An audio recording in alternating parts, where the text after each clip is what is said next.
death. This is tremendously important to think about. Death is swept under the carpet in our culture. In the hospital, they try to keep you alive utter desperation. They won't know the mockery. Well, of course, we've made death howl with all kinds of ghouls. We've invented dreadful afterlives. I mean, the Christian version of heaven is as abominable as the Christian version of hell. Nobody in church forever.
swept under the carpet in our country.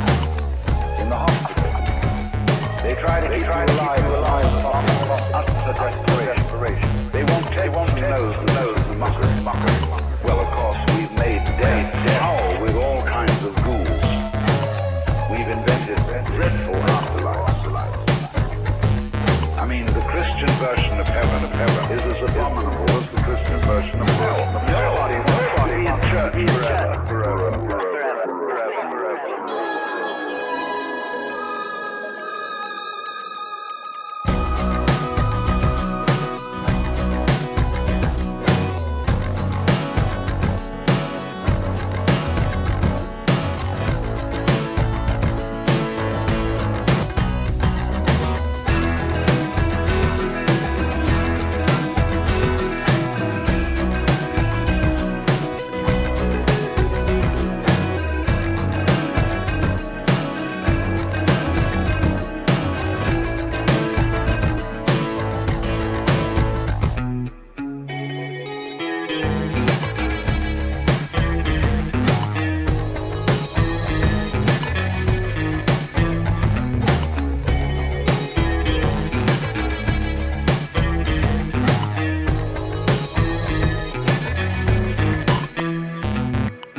Christian version of heaven is as abominable as the Christian version of hell. Nobody be in church forever.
These are the same people not so long ago that were telling us to stay 6 feet apart, and now they're spitting on their foreheads. What the hell? Welcome back, beautiful and amazing human beings. My name's Zurkadowski here of the best bestpoliticalshow.com. As of course, we have a really incredible special 2 hours for you guys as we are going to be going live for the next 2 hours here on the bestpoliticalshow.com, discussing some crazy, wild, and incredible news coming in right now, especially when it comes to the 2024 presidential election. There's a lot of news coming from Davos. There's a lot of news surrounding Joe Biden, Vivek Ramaswamy, and of course Javier Milei that went to the World Economic Forum to call out the World Economic Forum. We're going to be talking about that, plus a lot more, as well as Sean Strickland's really spicy comments, as of course the situation is getting more tumultuous domestically than ever. You could participate in this conversation by signing up to lukeunfiltered.com, and as a member,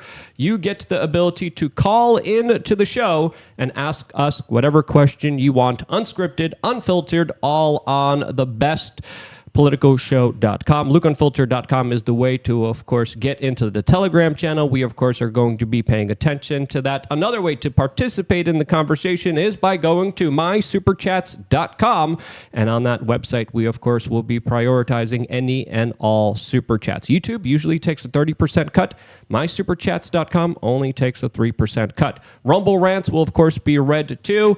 And this conversation is going to be going on for the next 2 hours, so make sure to share it with all your friends and family members. And joining us for this conversation is Arden Young. Arden, for the people who don't know you, who are you and how would you introduce yourself? Hi, I'm Arden. I'm an investigative journalist with Sound Investigations, and we most recently went undercover to investigate Pornhub. I recorded like a dozen Pornhub employees talking about illegal practices and things like that.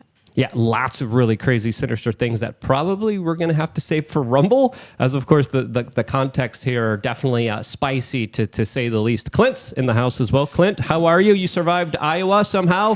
As soon as me and Clint landed in Miami, we were like, that was a dumb trip. I don't know why we made this trip. It was dumb. It made no sense at all. And I agreed with Clint 100%. Yeah, I literally turned to him. I was like, we should never leave here, dude. Like, what were we thinking? We went from negative 15 degrees to 75 and perfectly sunny. Yeah, Clint Russell, host of Liberty Lockdown, co-host of the Best Political Show. And just to clarify one thing, is mysuperchat.com, singular.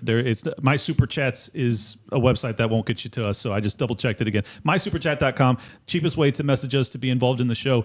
Also co-host the Tower Gang, and I will have on Owen Benjamin later tonight. That's at 9:15, so check that out. We got Steph in the building. And Steph, your buttons aren't working. I remember, you had a button pushing job, and now I have to push all the buttons now.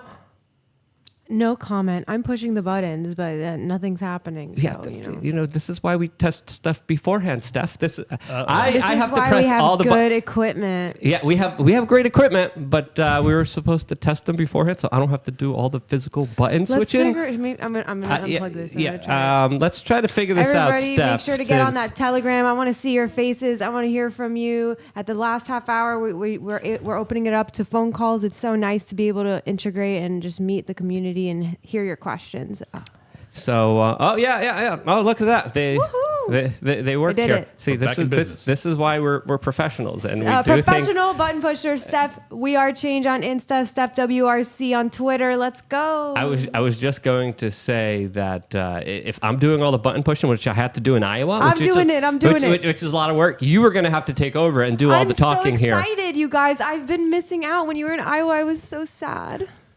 Thank you. I'm glad you missed us. Yeah. Well, we had a lot of very interesting conversations in Iowa, specifically with Mike Cernovich. That conversation down the rabbit hole was pretty deep, and we definitely the full context, the deep down the rabbit hole stuff is on Rumble. That's where, of course, we are going to be going in an hour into this broadcast. As of course, YouTube, they allow some of the superficial stuff to be said, but not really a lot of the bigger stuff that really hits the nail on the head. But we'll get there. As of course, this place, YouTube, perfect for the Kyles and Karens, perfect for the normies, perfect for the NPCs in order to kind of draw them in, get you nice and comfortable, and then bam, we got you over in Rumble, and your life is never going to be the same.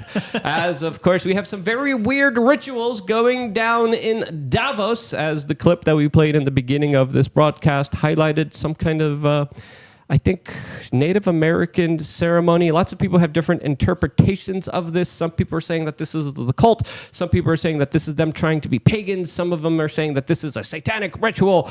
I don't know what it is. I haven't heard of this particular tribe before. I don't know what they're doing. But let's be honest here. The World Economic Forum does a lot of weird stuff, as there's a lot of reports of a lot of women of the night and a lot of substances being taken at these elitist confabs where, of course, the working ladies are working overtime with some really awful, crazy, sinister individuals that clearly don't know when enough is enough. This is the video clip from last year's Davos, which was also just as bewildering as the one that we played for you in the beginning of this broadcast.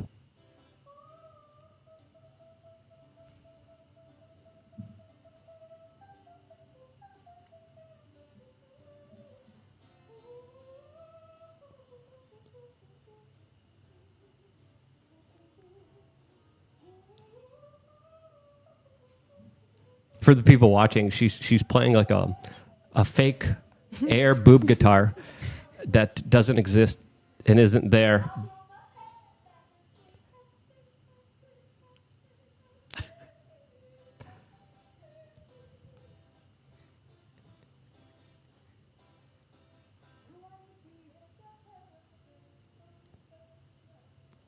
But yeah, there's that. Clint really liked it, right? You really enjoyed it. Now, are they casting spells or are they just artistically expressing themselves? What do you guys think? Look, honestly, I think that and then the, I don't know, blowing powder or whatever into their foreheads is the least offensive things that these people do in that entire event. So I'm not going to be too critical of it. And I thought that song kind of slapped. Oh my gosh. Well, it seems like some people in the chat are saying they couldn't hear it and they're happy that they couldn't. Oh, okay. Well, then I'm glad. Yeah, the audio was playing on your PC instead of through our headphones, so it's not... A little update there. I couldn't see it. I could only hear it. I thought she had kind of a nice voice. Thank you. To be honest. Yes. Maybe she was doing something super weird that would kind of cancel it. Well, I mean, she was playing air guitar with her chest, so she's an odd bird. But look, like that. I'm just really happy that Javier Milei demonstrated himself to be the real deal. A lot of people were questioning his legitimacy. He's a self-described anarcho-capitalist, and he had already spoken at the World Economic Forum. I actually looked into that. That happened in 2014, and in that event, he talked a lot about how schooling was failing kids, and ultimately it was because the teachers were indoctrinating them with things that were really unhealthy. So I already was aware that these allegations of him being WEF-tied or WEF-tied, as people always say, were pretty unfounded. But for him to do it after his election and go there and just hammer them like he did, absolutely fantastic. We'll play the video for you a little bit. Well, Donald Trump also showed up to Davos as well. I think I might have fixed the audio. Yes, I did. I don't know if our wonderful audience wants to hear that amazing sermon once again. I could play it for them, but I don't think they do. It's growing on you. But you like it this too. could be. I think this should be the jam right now because we have a 20-minute wait screen before our show goes on with Javier Milei with the chainsaw and Ron Paul being like, it's happening. So I think right now, if my team's watching, let's make the 20-minute wait screen this video right here of this wonderful lady and her magical fake air boob guitar that she's playing on. She's literally like looking like she's playing the bazongas there. She's having a time of her life. And, hey, why hate? And I kind of do agree with Clint. This is it's not bad. This is going to be our 20-minute intro clip from now on, as of course the World Economic Forum meeting Davos is happening right now. They're discussing a lot of really interesting things. They're discussing disease X. They're discussing disinformation. They're discussing also allegedly panic over the future Trump presidency, as according to the Daily Mail, world business leaders say a second term will have serious issues and are, quote, scrambling to put plans in place. I think it's fair to say that Trump definitely doesn't have a lot of people in the establishment that like him. Some people do like him in the establishment, but what do you guys make of this news of allegedly Davos being scared that Trump is going to win the presidency once again? Since, of course, he did also show up to the World Economic Forum before. Some people criticize him like they're criticizing Milei, but his speech was kind of similar to what Milei kind of said during his appearance at the World Economic Forum. Forum where he did talk about the larger kind of populistic, nationalistic policies that usually the World Economic Forum is staunchly against, usually. So what do you make of this article from the Daily Mail? Is it accurate? Is it not accurate from your perspectives? Well, I don't think, honestly, I don't think that it's accurate in the sense that I don't think that Donald Trump will dismantle the entire, liberal world order or whatever they're trying to defend. But for whatever reason, they believe, I think that it's sincere that they actually believe that he's that much of a danger to them, which is what gives a lot of people in our camp hope. I think that it's kind of misguided, though, because I just think that they're wrong that he's that much of an existential threat to them. I'm curious, do you have any opinion as to Trump as being a real oppositional force against kind of like the World Economic Forum folks? Well, first, my question is, why do they invite him? Well, they invite him, in my opinion, they invite any world leader of a serious-sized country because they want to have them get on board with their game plan. So I don't think they bring him there so that he can shoot down all their ideas. I think that they bring him there because they're trying to indoctrinate him into their worldview. Yeah, Javier Milei was also previously at another World Economic Forum meeting, and everyone was kind of criticizing him, saying, he's totally bought off. He's totally controlled by them. Again, when you publicly go to a meeting and you tell everyone you're going to the meeting, that's not how conspiracies work. As we know, there's conspiracies within conspiracies within conspiracies, and trust me, the Davos group is more like a PR group. It's more like a testing ground for a lot of the ideas that they're kind of planning, that they kind of get together.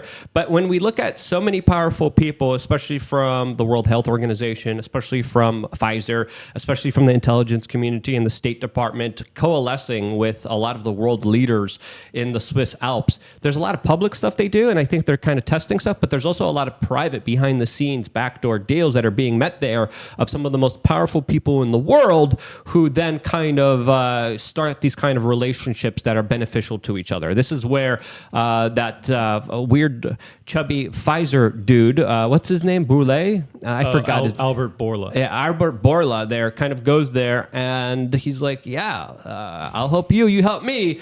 But of course, they don't talk about it publicly. They do kind of release a lot of kind of radical ideas and kind of test them. But my question for you, Arded, because you're not really into the kind of political pulse as we are, but from an outsider looking in, some people are saying we got to support Trump because he's the anti-establishment guy. Other people are saying we shouldn't support Trump because this is going to lead to a larger conflict. What do you think's the kind of consensus here from your kind of pulse, your kind of understanding of the situation? How are people responding to and reacting to Trump who are not in the political cycle?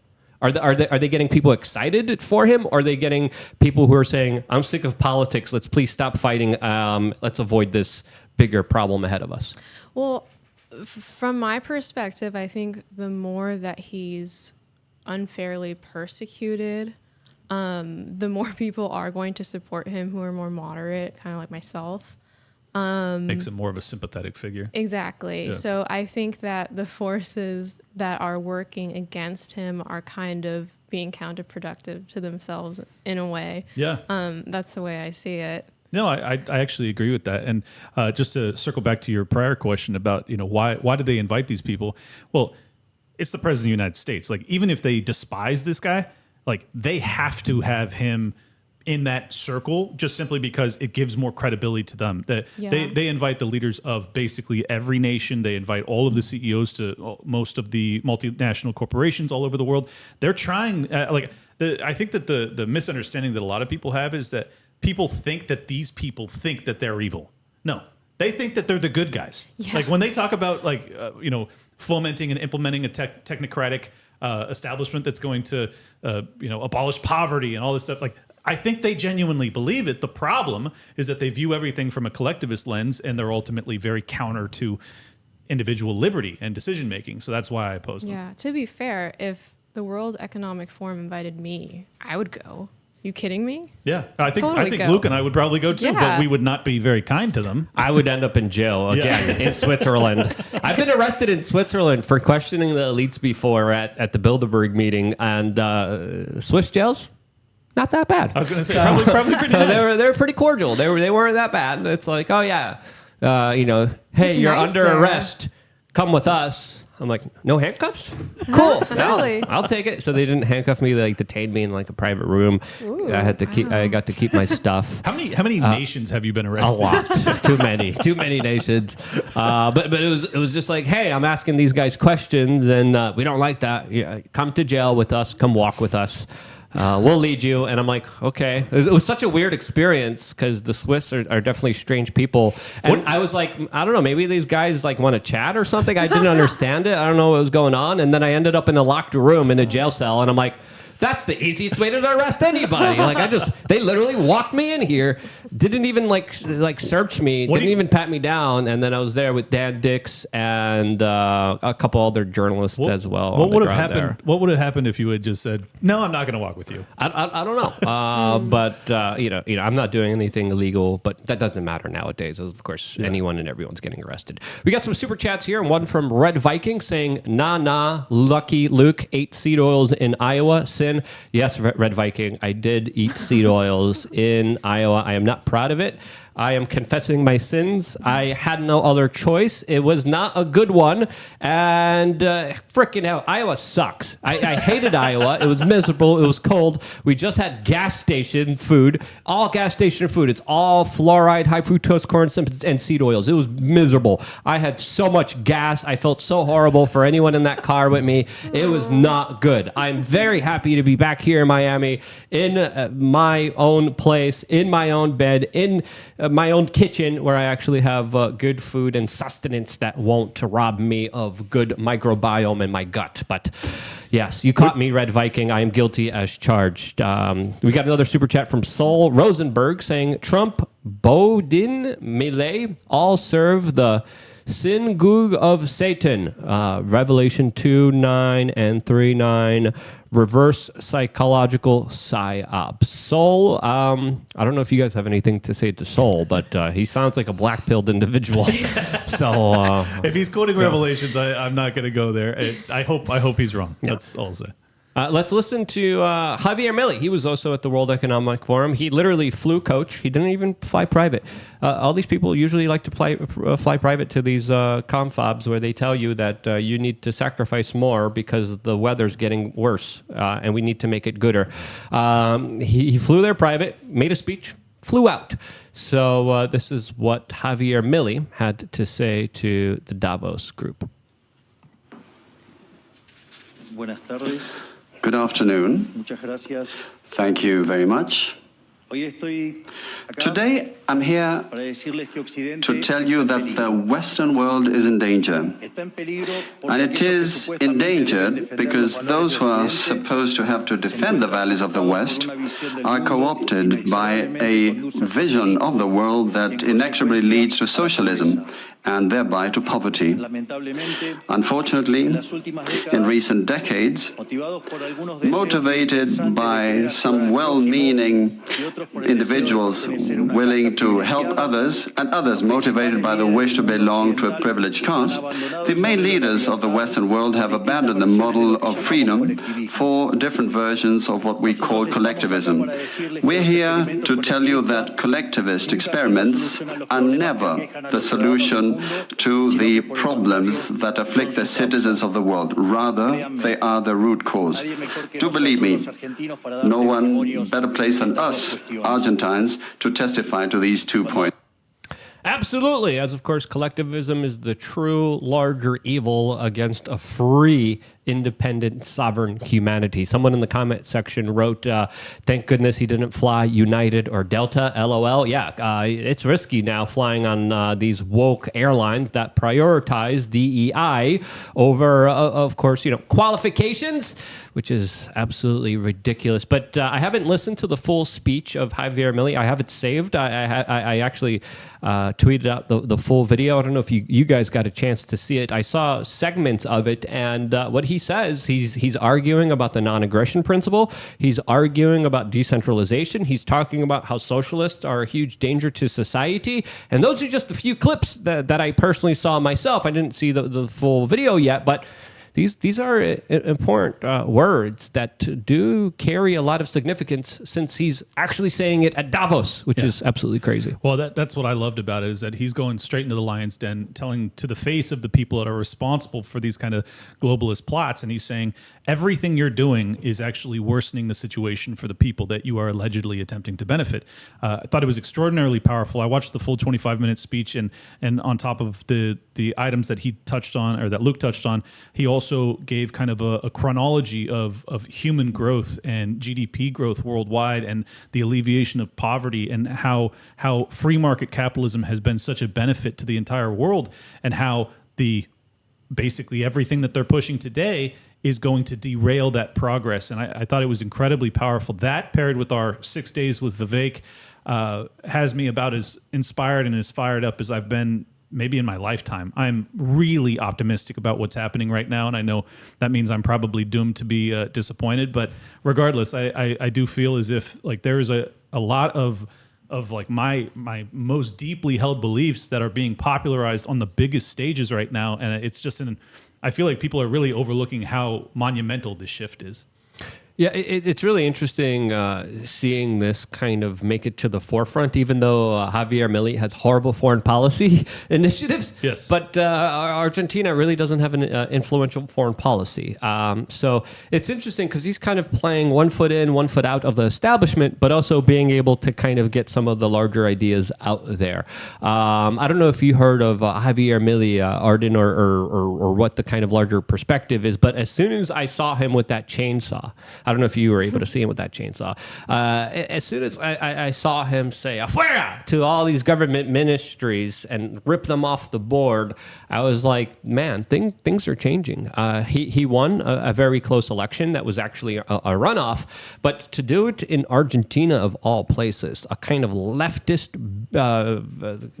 headquarters for so many socialists that have destroyed the way of life there, that have created hyperinflation, it was kind of inspiring. I don't know if that kind of penetrated your radar or you saw anything, but I don't know if you have any kind of comments about Javier or what he kind of represents to you. I've seen him described as kind of the Trump of Argentina. Is that accurate, or is that kind of just like No, not at all. I've heard Argentinians actually say that themselves. I went to an Argentinian restaurant recently and I asked, "How do you feel about Milei being the president now?" And he was like, "It's like the Trump of Argentina." I think it's only fair in the sense that they're both very bombastic, charismatic, loud men. But in terms of their ideology, Trump does not have a philosophical or principled grounding in the way that Javier Milei does. For those that are totally unfamiliar with them, first off, if you don't speak Spanish, afuera means out. And he was just talking about throwing all these government agencies just out. And I'm like, and he's fired a lot of them. He's fired 12 out of 19 major ministries within the Argentinian government. Amazing. He's fired all these bureaucrats and all these big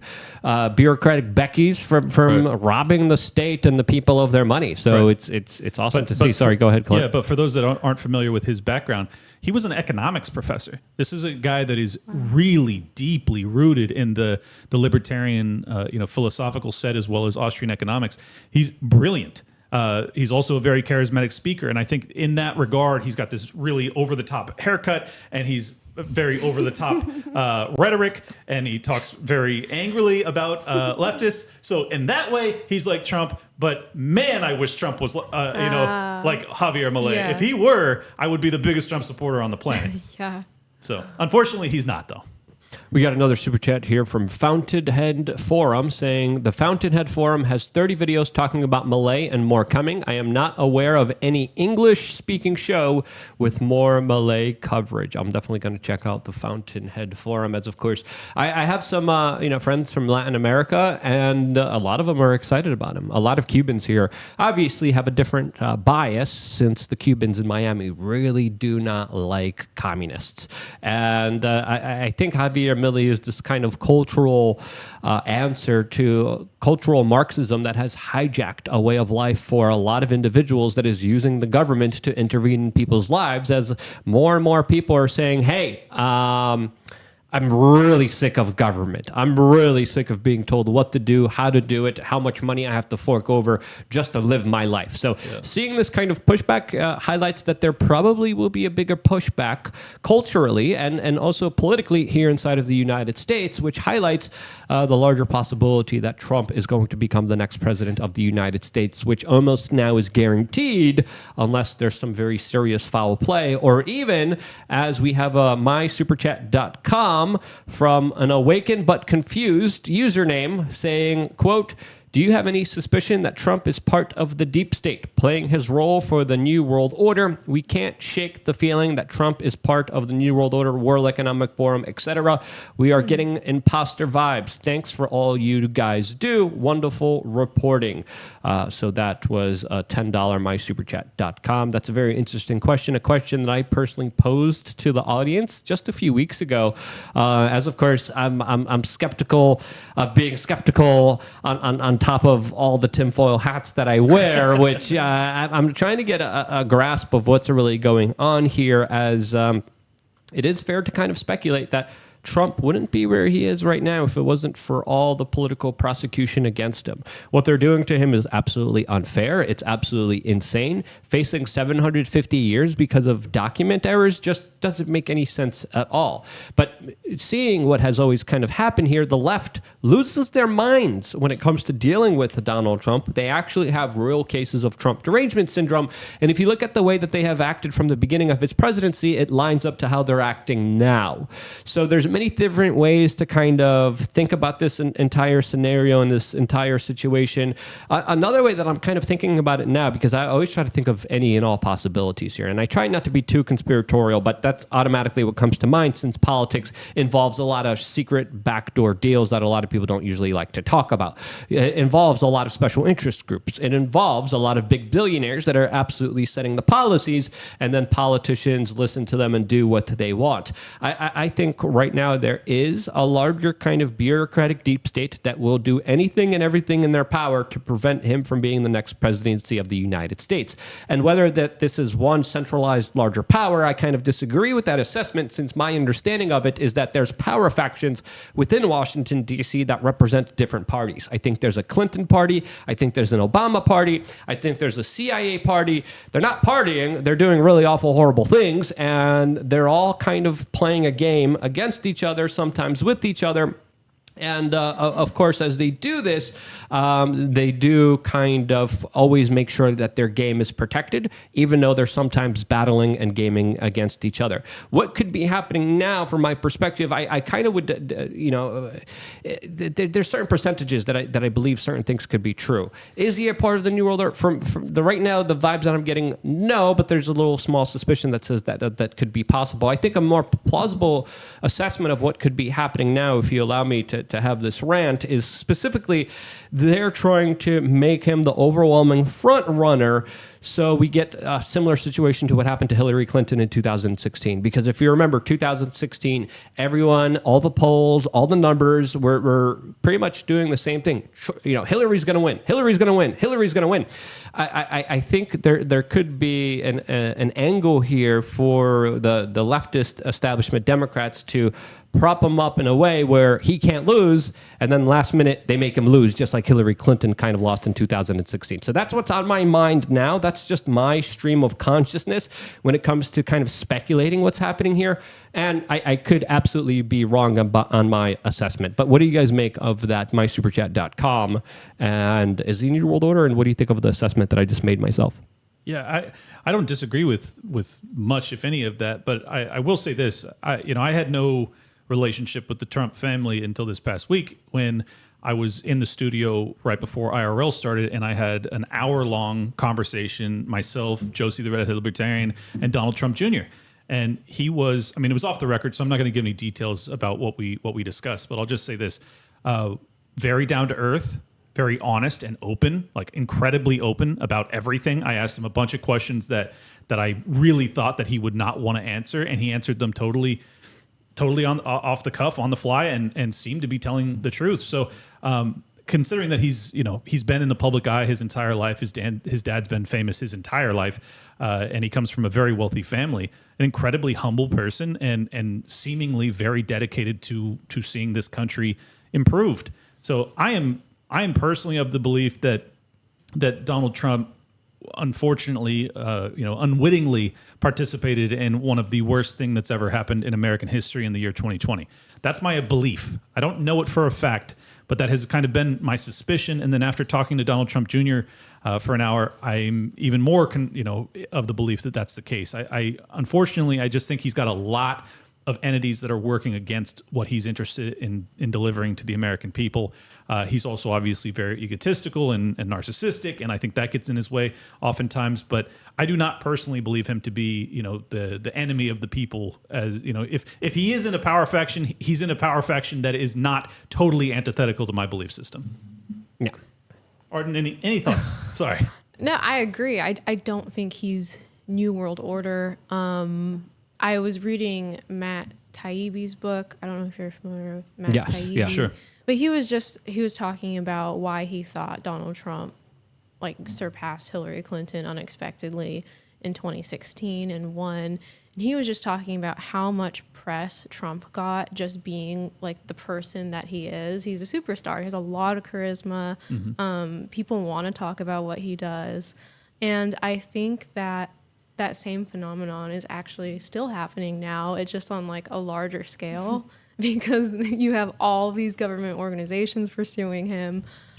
So I think it is a realistic take to say that he might win. I mean, I think he might win. Oh, I think that he's gonna makes win a too. lot of sense to me as well, because in that election that he did win, I mean, there's a reason why I think that he has a lot of supporters. We all know that the cameras were not showing all the stadiums of people that would go out there that he'd fill up. I feel like there is a lot of people. Now, do we need to... I still agree with what Luke is saying, where we should still remain a little skepticism. And, even if we want to be 100% Trump, I think that Trump... What is it, TDS, you guys say? I think that can kind of go both ways, in passion for Trump and the opposite. So I feel like it's always good to maintain a level of skepticism, but still, with reason. Don't be permanently black-pilled. Well, there's TDS and then there's TDSS that will tell you about on Rumble. But speaking of, would you like to respond to the anomaly Tim Pool, Luke Radowski? We'll talk about that on Rumble because there's a couple things that we can't get into. But I don't like to talk about personal beef or drama. And there's a bunch of people trying to start drama right now. It's just absolutely ridiculous. But Clinton in 2016, even through the official emails that came out, was seeing Trump as kind of a Pied Piper candidate. And Clinton did hoist Trump up and essentially made sure that she was going to be running up against him because she thought she had the best chances to run against him. And that situation definitely blew up in her face, to say the least. Now, Trump is the most politically prosecuted politician of our time. I think the court cases are real. The lawsuits are real. The prosecution by the deep state is absolutely real. Is he New World Order? No. But I do believe he represents a new emerging power faction in Washington, D.C. that is going up against all these other power factions. And they're trying to stop him as much as they can. And obviously what they're doing is uncalled for. It is undemocratic. It is a danger to our republic. And it is creating a banana republic-like situation where you have to support the guy, because if you don't, if the Democrats and the establishment and the deep state are allowed to get away with this, they're going to be in power forever. Because right now it's Donald Trump. 4 years from now, if say the flesh suit that is Joe Biden becomes president of the United States again, they're going to, of course, institute the same procedures that they did against Donald Trump, and they're going to say, whoever's running against us, they're a danger. We have to stop them. We have to politically prosecute them. We have to put them in jail for years and years and years, because they are a danger to our grip on control and power. So I think right now we have to be behind Donald Trump in order to push back against this larger criminalization that has happened in our political system that is absolutely unjust, unfair, and uncalled for. At the same time, I do believe it is critically important to be fair, honest, and critical of some of the past mistakes and some of the wrongdoings that Donald Trump did commit, because we have to understand that we shouldn't be in a cult. We can't be drinking Kool-Aid here. And if there ever was a more opportune time to hold our politicians' feet to the fire, it's when they're listening to us and need us more than ever. Trump needs us to vote for him. Trump needs our support, and this is the time we could go to him and be like, "Hey, we get it. They're punishing you. We got your back, but like, let's make sure we don't repeat some of the mistakes that we made before. Let's make sure we don't hurt people like we did before. Let's make sure that we fix all the errors that we made before, so they don't happen again." But sadly, we're reaching a situation where, let's just be honest with ourselves, Donald Trump is up there when it comes to age. And I don't even want to talk about this from a kind of health perspective, even though some people are trying to bring this up. But this is more from a kind of a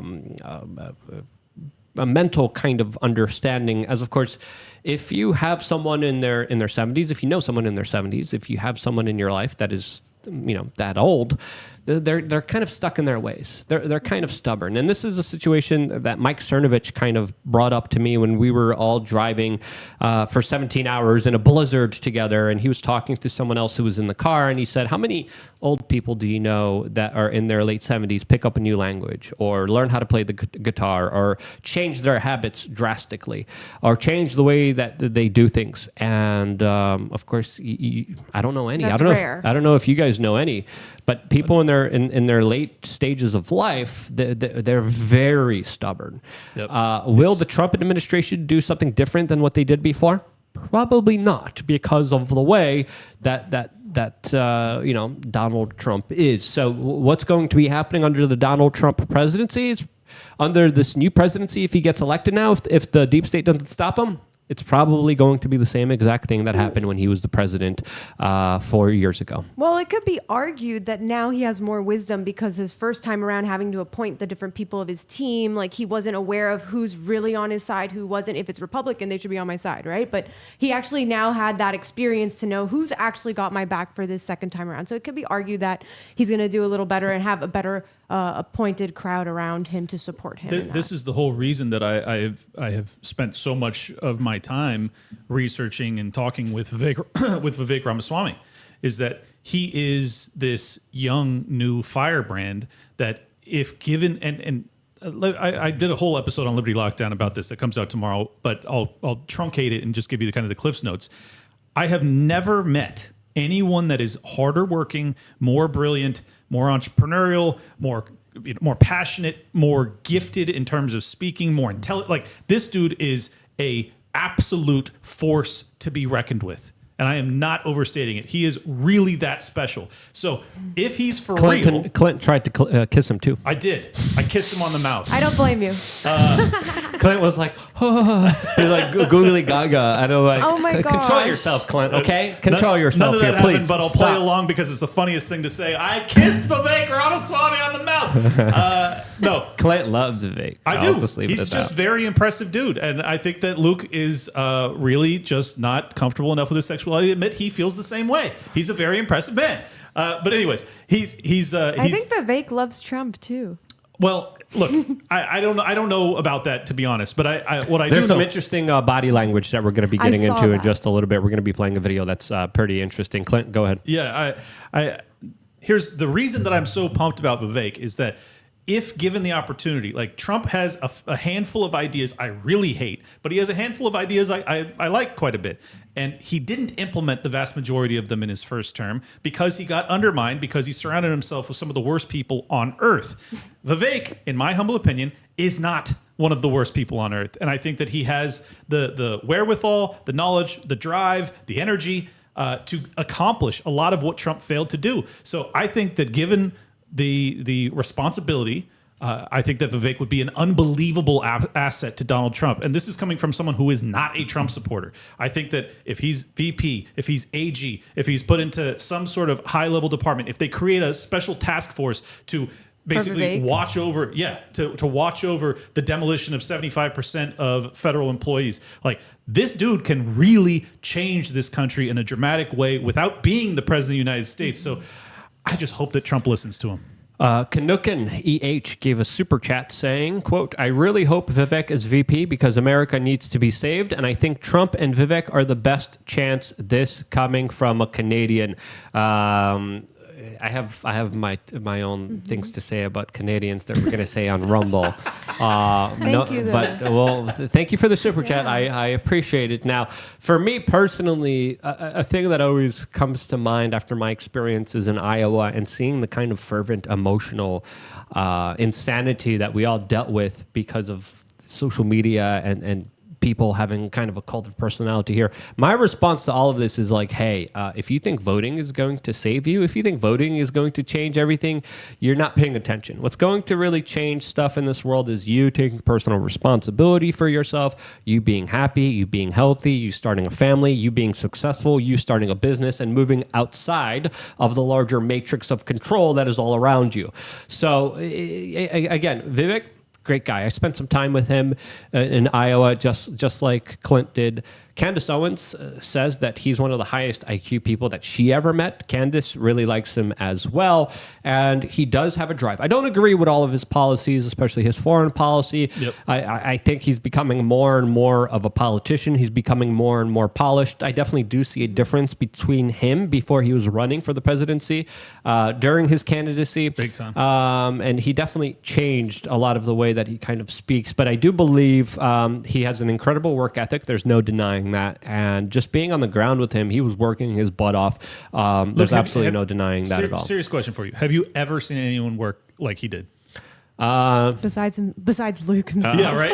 And I'm asking Luke, who I by the way, when we got back to Miami, Luke works really hard. When I got back to Miami, I told Luke, I said, your nickname ought to be No Days Off because this never takes a day off. I literally haven't had a day off for a while. Financially, we're like in the red. I'm like, oh crap, I got to work my butt off. I got to pay the bills here. So yeah, your super chats and your memberships on lukeunfiltered.com really do mean a lot. Maybe one day I'll give myself a vacation here, but not anytime soon because this is go time. This is 2024. This is the political election cycle. This is make or break, and this is the time to really put all your eggs in one basket. And that's why we've been working so hard here in this independent media organization. And it really does mean a lot to have your support to allow us to do these trips and to do these shows and have these conversations. So we definitely thank everyone who agrees with us, and more importantly, the people who disagree with us, as of course this is what's important for a real discourse, a real conversation, being able to disagree with each other, being able to not see eye to eye sometimes, but still make your points and let the audience decide what resonates with them. So I'm always an individual that I could always admit when I'm wrong. I'm wrong sometimes, and I'm wrong usually because someone points it out. So I appreciate people pointing it out and having more of an honest, real conversation with us. Now, Vivek did drop out after Iowa, after a lot of people say that he had a very poor showing, as of course he got 8%. He was at 0%. He got 8%. That's a lot. After he dropped out, he officially endorsed Donald Trump, and he was on the campaign trail with Donald Trump, where he gave a very fiery speech last night that I thought was very interesting. Here's a portion of that clip that kind of highlights some very interesting body language that happened between Vivek and Donald Trump afterwards that I thought was interesting. I tweeted, the body language here is interesting, and literally this got like thousands and thousands of like retweets, 53,000 likes for some reason, but I know. It's insane here. What did you see in it? I was curious. Let's play the video and we'll go frame by frame here. As of course, this is the embrace that's happening between Vivek and Trump after Vivek gave a small speech. His speech was pretty potent, pretty powerful, and a very politically polished speech. I'll just leave it at that. And this is afterwards. This is 45 seconds in. This is Trump inviting Vivek to the stage to speak, and I thought it was hilarious how Vivek kind of said all these things that we're expecting of Trump. I'm like, you're holding Trump accountable to. Like, it's kind of like he was like, in some energetic way, like handing off the baton, like, you know, like saying, okay, Vivek, now you're going to make sure to get all this stuff done for all of us. Well, there's people still saying that Vivek is a snake, and some people are still really not happy with him. And they're saying that this body language between him and Trump kind of explains this, as there's theories within theories. Let's just play the video here. As of course, you see the two embracing, and it's very kind of strong, domineering kind of body language that they're giving to each other. It's a bromance. As of course, they're like shaking each other, pushing each other forward, pushing each other back, slapping each other. Vivek just grabs him, slaps them once again. You see them kind of smiling here, and you see Trump now finally smiling again after he was caught here. After Wow, that's how we said. Pretty good. The best way I could compare that is two bears in the Arctic kind of meeting each other, like and like shoving each other and pushing each other. Some people are saying this is something. There's something more into this, as they're showing screenshots of Donald Trump kind of looking sideways at him and making a gesture for his suit jacket. They're saying he's making a gesture for his suit jacket because that's usually where he holds his speech about the snakes and the snakes biting the tortoise during his speech. So there's people really looking into this. From my own assessment, looking at this specifically here, that these are two very prominent, powerful individuals, and they're just trying to kind of show who has more power and dominance here. As of course, when you meet Vivek, automatically he like slaps you on your shoulder. I'm like, oh, okay, all right, man. Like, he is a strong presence. This is what a lot of politicians do. They're very handsy. They're very. You can say that again. They're very Andrew Cuomo-like. So when you look at this, And not just the Epstein ones. yeah, not just the ones who flew on that airplane to that private island. But when you look at this exchange, I think it's just two very prominent individuals kind of feeling each other out, pushing each other, and just you look at Trump's body language. It's something to marvel at in itself, especially when you see him at a lot of these kind of European meetings where he's just like literally grabbing and shoving politicians out of the way and like coming into the forefront and fixing his suit.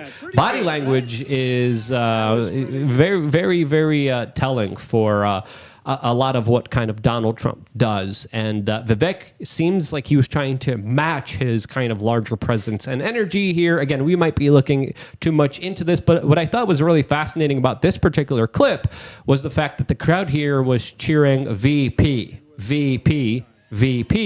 for, of course, Vivek Ramaswamy to be the running candidate for Donald Trump. And he smiled big. Trump then gave a big smile. Let me add an important note about this too, because just the day prior, Vivek Ramaswamy was on with Glenn Beck, and Glenn Beck asked him about VP, and Vivek's been asked this like literally 10,000 times over the past couple months, but his response I thought was fantastic. The reason, or the response that he gave was, look, if I'm going to do that, there's a lot of things that we need to have a meeting of the minds on. And I was like, this is amazing. This is a guy who's trying to get the VP role, which obviously has to basically be selected by Donald Trump. And he's telling Donald, he's like, this is my list of demands. Assange freed. We're not building a new HQ, a new big, beautiful HQ in downtown DC. We're not doing that. We're going to shut down the FBI. Like, he's laying out his list of demands to take on the VP role. Whether that's going to work out or not, I don't know, but that is audacious. That is really, really bold negotiating. And I think personally, knowing the type of businessman that Donald Trump is, he's going to respect that. Yeah.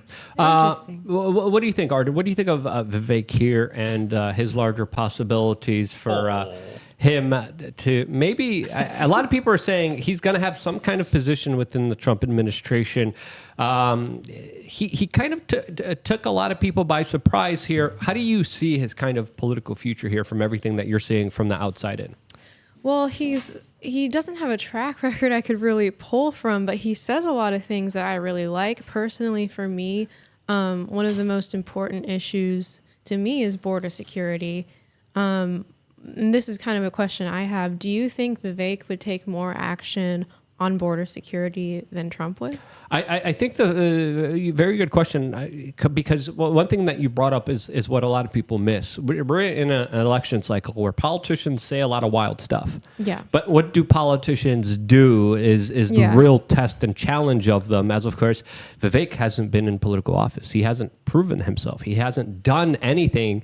And I think if he's able to have some kind of cabinet position or even potentially VP position, we could really see his true colors. We could see if he folds and plays the game. We could see if he actually stands up for himself and it makes a big difference in the political sphere. As far as the border, as far as immigration, I think the two would have very similar policies.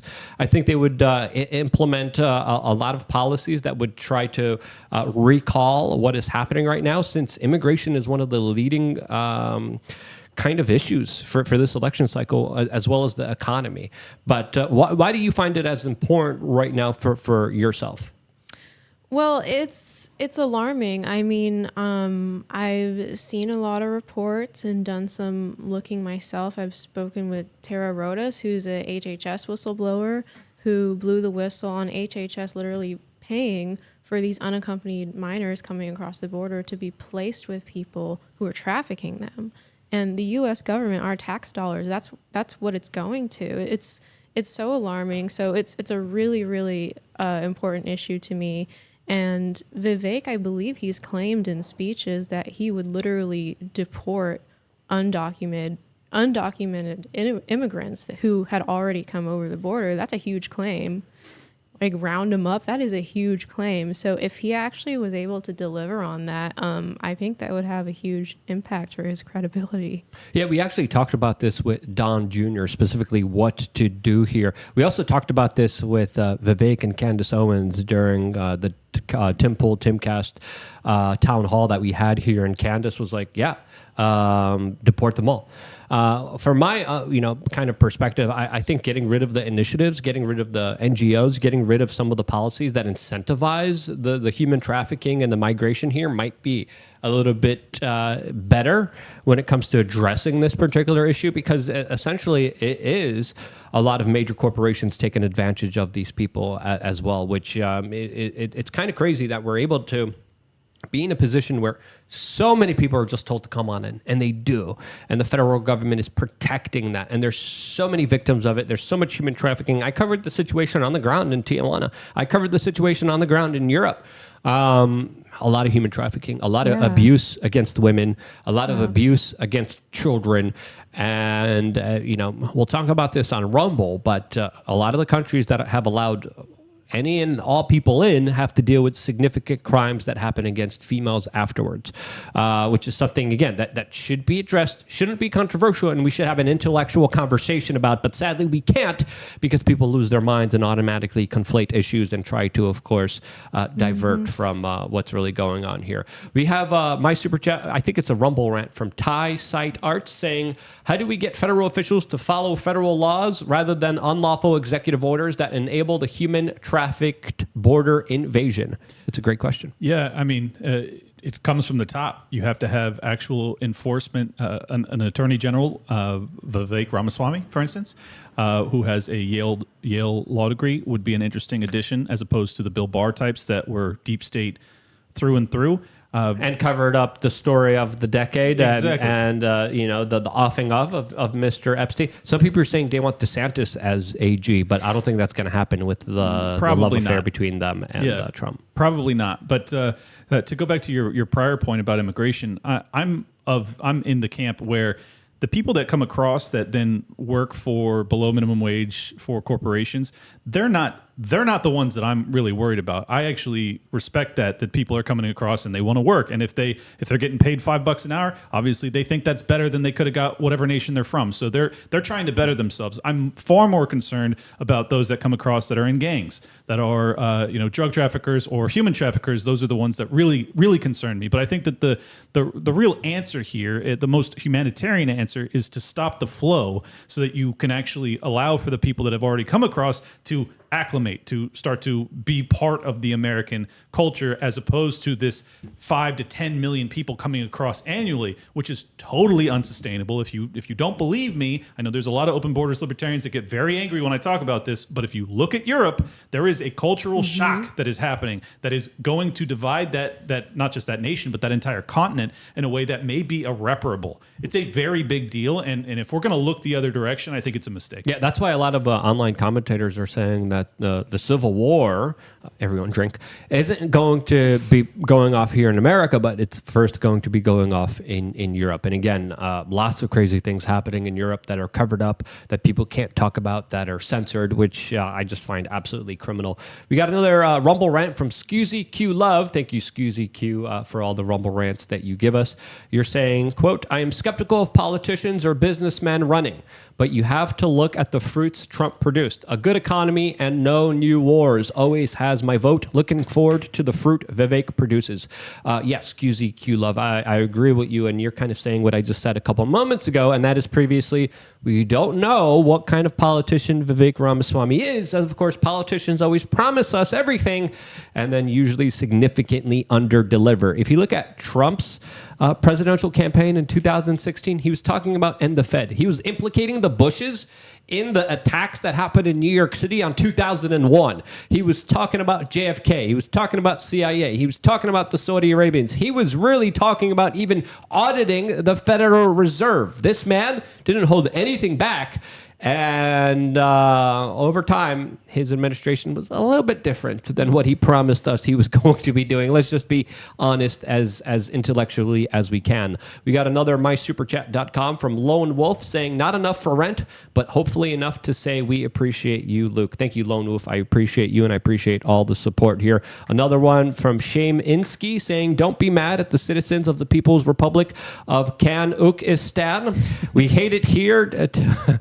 What are your thoughts on Pierre Poilievre, Canadian politician? I think I met Pierre once. Is he the conservative guy that kind of is like a Frenchy, long-faced dude? If so, That's I met French him. last name, yeah. Yeah. I think I met him once in Canada at like a private like little meetup that he had with some kind of influencers.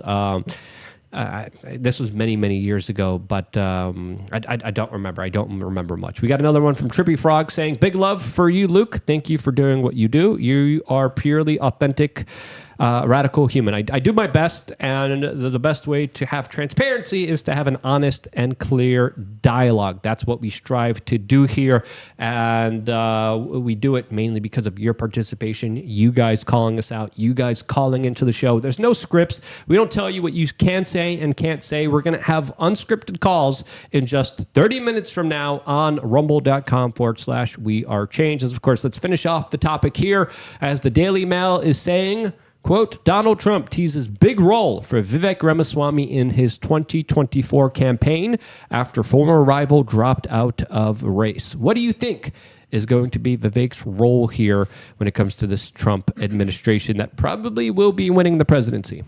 I mean, there's a ton of roles that he would be phenomenal at. It really, I think it comes down to actually a lot to do with that body language signaling or analysis that you were doing earlier.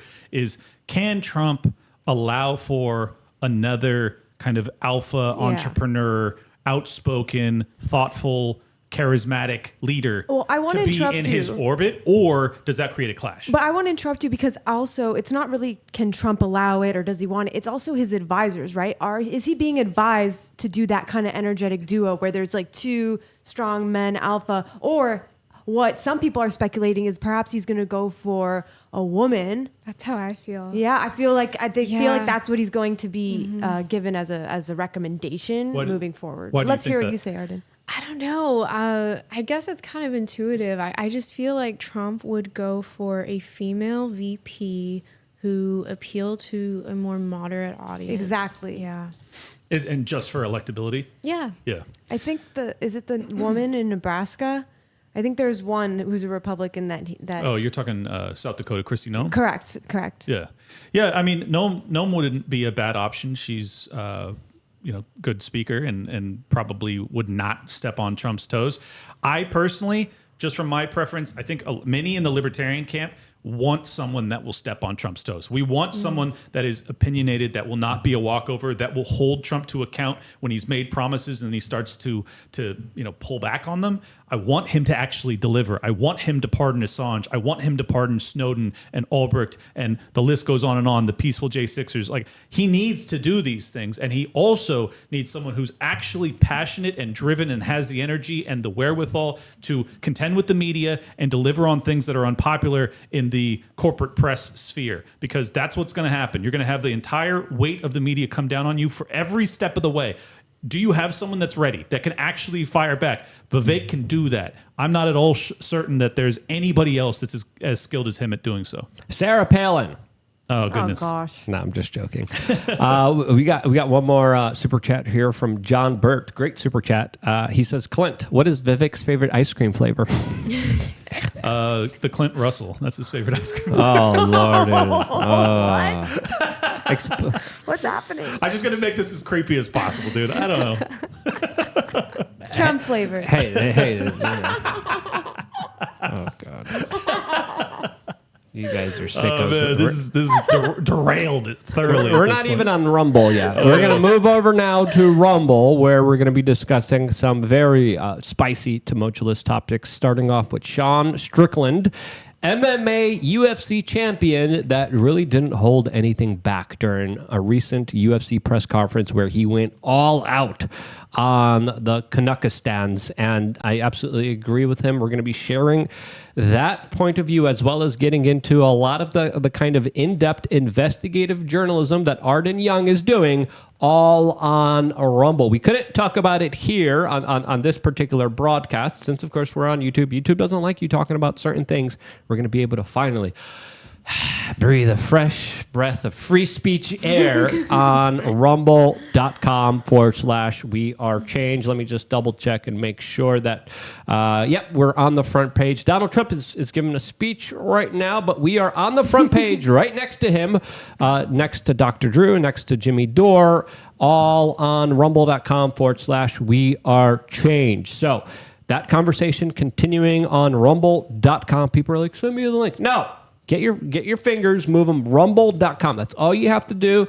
Vote with your clicks, vote with your attention. There's a reason Trump's speeches are even banned on YouTube. There's a reason people are getting their YouTube channels taken down for interviewing Vivek Ramaswamy. We're going to have that young man on the show in just a few days from now, by the way, who had his YouTube channel taken down for daring to interview Vivek about some controversial issues.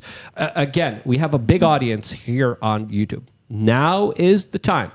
Go over rumble.com. If we could do anything to help facilitate you guys crossing over and supporting content and media platforms that are doing the right thing, this is the best thing that you can do. Rumble.com. It means a lot to us. Arden, before we head over to the free speech land utopia that is Rumble, where can people find out more information about you? Yes, I'm active on Twitter, Arden_Young_. They can go to my highlights tab where I've put all the undercover investigations that I've done. And we're going to go deep on those undercover investigations in the next few minutes over on Rumble. So get over there right now. At Liberty Lock Pod on X. If you want to support my work, great way to do that is to subscribe there.